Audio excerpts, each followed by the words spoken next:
It's about the restoration of our republic. We want to educate, encourage, enable the power.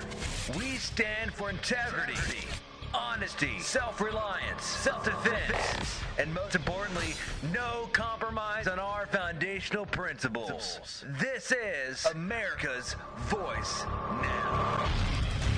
Find America's Voice Now on Facebook and at americasvoicenow.org. Here's Michael Evans.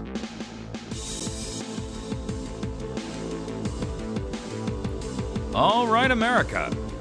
Good morning. We're back.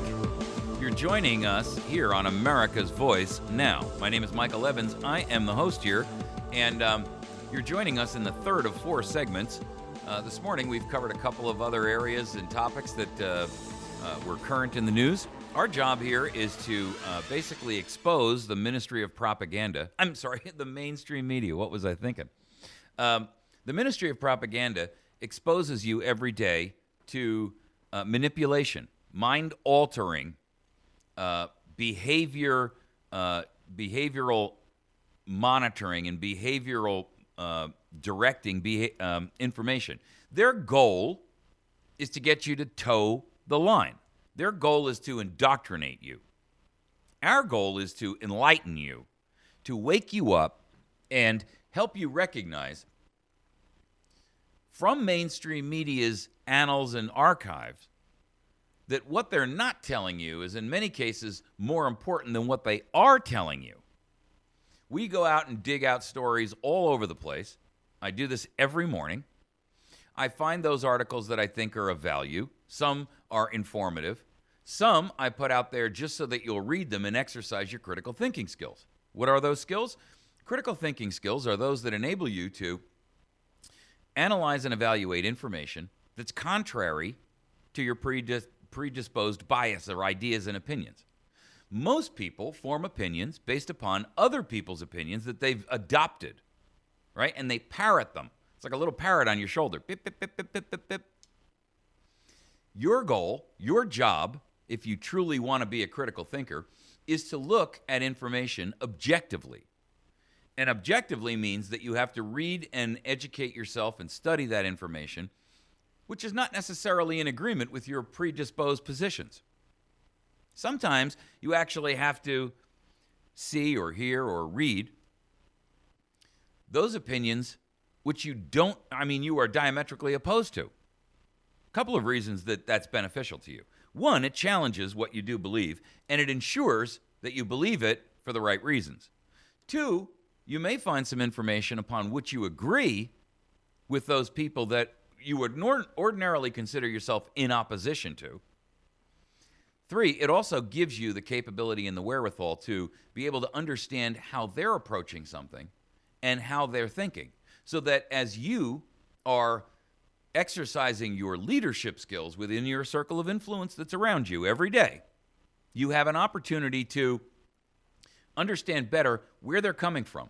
It gives you an opportunity to see the chinks in their armor, because here you are listening to their arguments. Critical thinking is a lost art in America, and in large part because of lamestream media. The Ministry of Propaganda is run by 6 corporations that basically run all the media that you hear and see, written and audio and video. All the news organizations, and by the way, there are 6 right now, but Time Warner and Comcast have submitted for a merger. So it's actually going to get narrowed down to 5. Hello. The truth is, you need alternative media and critical thinking skills to help you walk the path, not of least resistance, but that's going to get you from point A to point B. The truth is, most of America is completely apathetic, either willfully or just because they're hapless.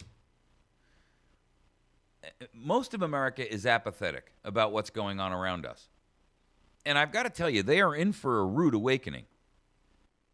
But the situationally aware individual who's exercising critical thinking skills, evaluating the situation around them, determining, Should I go there? Should I go here? What's wrong with this picture? What should I be watching out for? Where does the danger lie? Those are the people that are, one, best suited to be able to educate, inform, motivate, and activate the rest of the people within your circle of influence, but also the ones who are not going to be tripping over the pitfalls in the dark.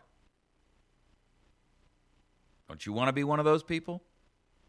Wouldn't you rather be informed rather than, we've all heard people on any side of the political fence argue the most inane, insane arguments that don't have any bearing and aren't based on any level of reasoning or logic or credibility or anything. The whole argument about immigration, perfect example. They argue about things and they give you reasons that are all based upon purely emotion. Well, this family should be entitled to stay. I get it, but in order to entitle that family to stay, I have to enable 7 million other families to stay, and not all of those families should be here. I'm sorry, you may not agree with that. You may not even like that. But it doesn't change the fact that they violated our border. They don't have a right to come in here and utilize our resources and get you to pay. That's the simple logic of it. They're pressing and putting an enormous amount of pressure from a tiny minority on our government to enable them to have something that you're not entitled to, and for crimini's sake, you came from here. What's wrong with that picture? The idea that you are in a position where you can realistically argue and support your own positions is one of importance. And I cannot express enough how critical the idea of looking at opposing viewpoints is. That's what our founders did. Did you know that, of course, they had no television. They were very, very well read. They read philosophy, they read political thought, they read political science. They had long and deep discussions. They didn't have a boob tube, which is probably why they were such brilliant thinkers. But the only weapon you really have, folks, that's worth anything is your mind. That's the one that can't be taken away from you. It can't be turned against you unless you allow it to. I just think critical thinking and the ability to sift through the onslaught, the torrent of media that's fed to you, and to separate that which is fact from fiction, that which is wheat, separating the wheat from the chaff, what's good and what's fodder and what's nonsense is important. You may disagree. If that's the case, you can go back and find, something about, you can go watch CNN and they'll talk about the airplane again. I don't know what to say. All right, let's tackle this topic, which is tax facts and absurdities. I put a bunch of stuff up on our Facebook page and America's Voice Now about this. Because yesterday was tax day, the media was flooded with all of these, all this information. But for the record, a couple of things that you don't know, which you probably ought to know. And that is that, first of all, 72% of all the tax burden in the United States. Now, we're talking about persons. We're not talking about corporations, right? But we are talking about persons. 72% of the entire federal tax burden is carried by the top 10% of all income earners. Now, I saw kind of an interesting series of interviews that was held the other day by somebody who went out into the street, a man in the street, and had this chart. I think it was on Hannity, if I'm not mistaken, but had this chart which showed that 72% is paid by, and that the bottom 50% only actually pay 2% of the total tax liability burden. And they interviewed these people on the street, showed them this chart, and said, were you aware that 72%, first of all, the first question they asked them was, do you think the wealthy pay their fair share? Now, of course, I'm sure a lot of these, it appeared that a lot of these people that they were interviewing were probably in New York, which means that, $100,000 a year, that's not a lot of money in New York. I don't know where you are in the country, but $100,000 a year these days is really not a lot of money. And, it's still a good job. Don't misunderstand what I'm saying, but for a couple or a family to make $100,000 a year puts them in the top 10%. And quite honestly, that doesn't really go that far. I mean, if you're earning, 60 and your wife's earning 50, boom, you're well into the top 10%. So most of the people that they interviewed, assuming that this was in New York, would, more often than not be earning well over $100,000, right? And it was amazing to me how many people said, no, the rich aren't paying their fair share.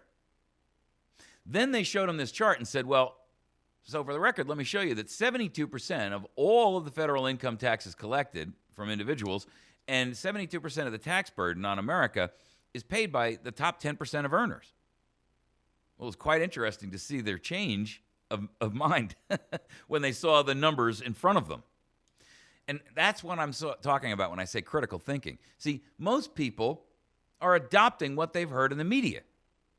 The rich don't pay their fair share. Well, with all due respect, let me just throw a couple things out there about fair shares.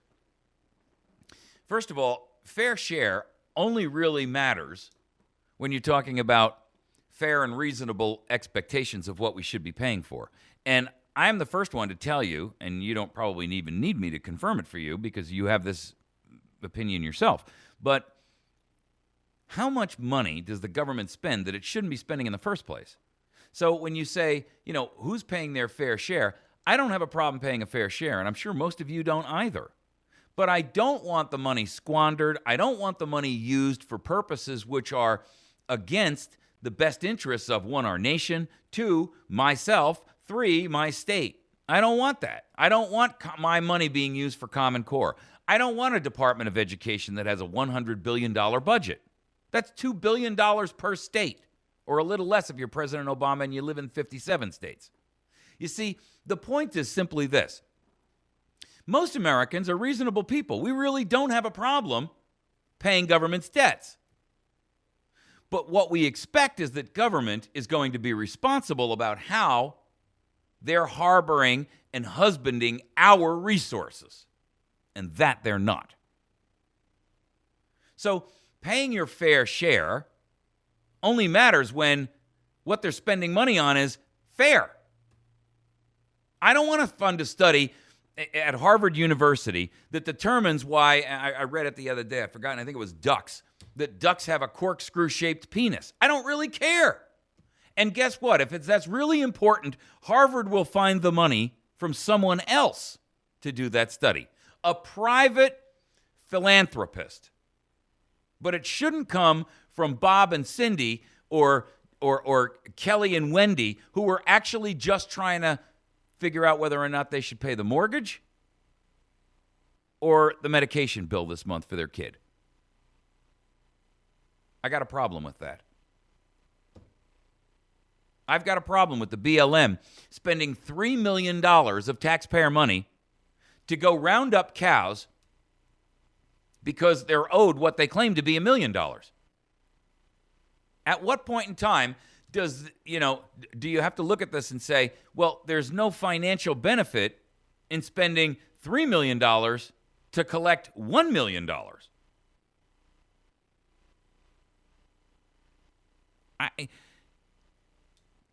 Okay, the point is simply this. 72% of the country covers, 10% of the country covers 72% of all the expenses. The bottom 50% of taxpayers are only paying about 2%.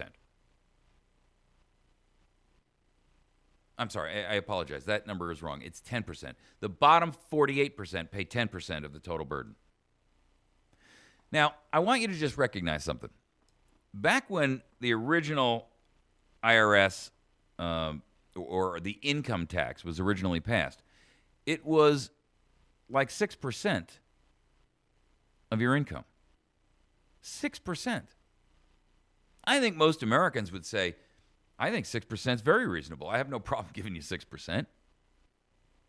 But remember that government didn't have these social welfare programs that are, staggering. Truthfully, ladies and gentlemen, if you were to just pay, if everyone who worked, irrespective of whether they made $5,000 or $5 million, paid 6% of our income, guess what? We wouldn't even be able to cover the interest payment on our debt. Hello? What they're doing is they are slowly but surely fleecing us to pay this ever-burgeoning debt, which I have to admit, I don't agree with how most of it is spent. It shouldn't have been spent in Afghanistan. It shouldn't have been spent in Iraq. It shouldn't be spent in a lot of ways. And by the way, I am a very conservative, constitutionally conservative person. I do not agree with the Republican stance that the wars in Afghanistan and Iraq were legitimate. They weren't. So I'm on the side of the liberal progressive on that. Hello? So don't demonize me and call me a warmonger and a baby killer and all that nonsense. I don't think we should have been over there in the first place. We should have never sent our troops there. We had no business there. The truth is, we really have a lot of things that we are probably more in common with than you think, if you're a liberal, if you're a progressive. I don't call myself anything other than a constitutional patriot. I'm not a Republican by any stretch of the imagination. In fact, the Republican Party is made up of traitors. Is every Republican a traitor? No.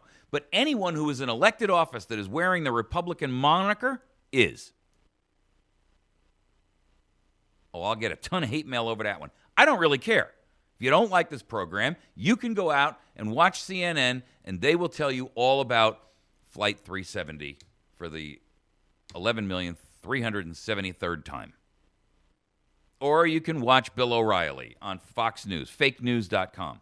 And he'll tell you all about how you're a paranoid delusionist if you believe that government is monitoring you.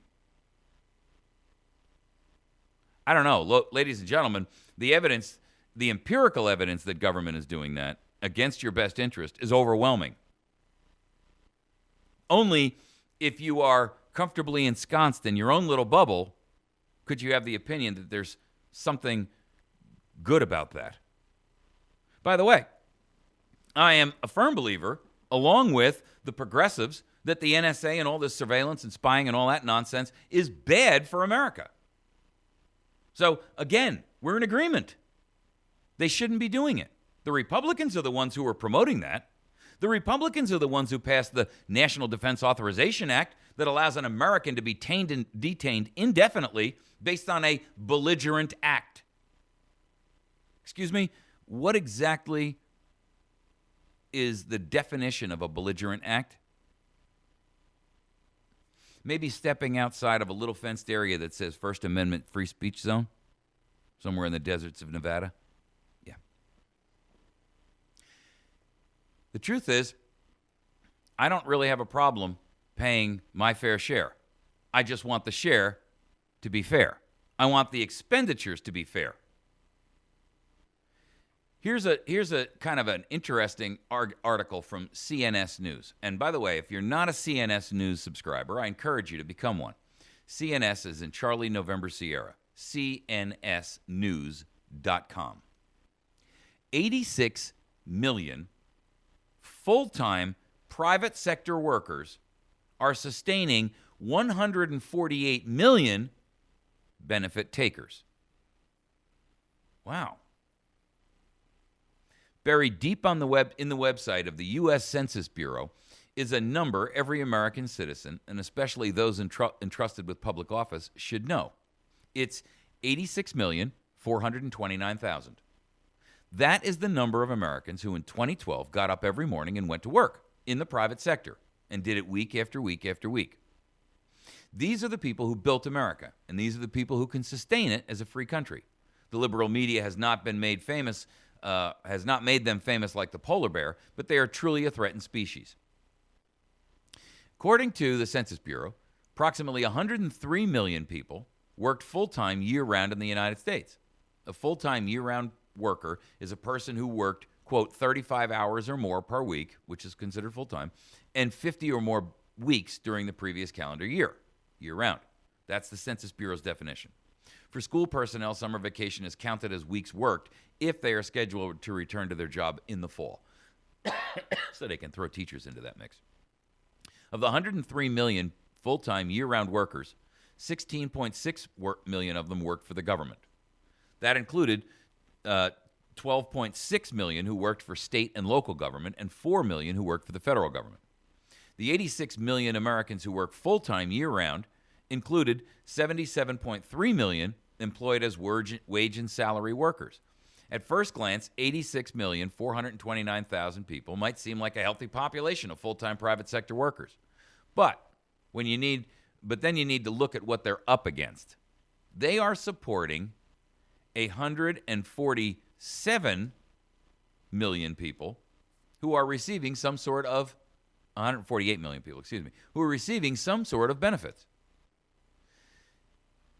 You know, in the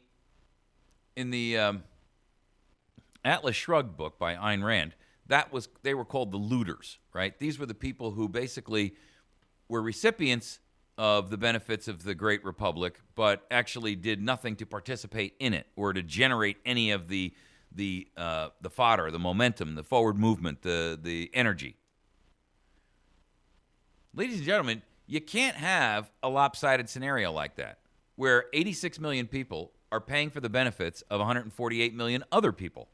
It just doesn't work, because those 86 million, I mean, you know, you can only squeeze them so much before they become one of the 148 million. Or they're making so little that it makes no sense to work. I mean, the truth is, you know, it's actually at this stage in the game, it would be, you can almost earn as much money scamming the system and becoming a looter, a benefit taker, than you can actually working for a living. I mean, if you can earn $40,000 a year as a looter, and basically, you know, your work day is made up of figuring out how you can apply for this benefit or that benefit or scam your way through the system. But I mean, that leaves you free for the other 4 days a week, basically, to go out there and play video games or go surfing or ride your bike or, you know, I mean, whatever it is you do. Or work off the books and collect even more. Ladies and gentlemen, the country can't sustain like that. We're going to take a break. When we come back, we're going to tap on our last topic, which is Ukraine and the Obama foreign policy, and how it is leading us into a very, very dangerous area of the nation. Stick with us. We'll be back in a minute. You're listening to America's Voice Now. My name is Michael Evans. I'm the host here, and you can find us live at americasvoicenow.org.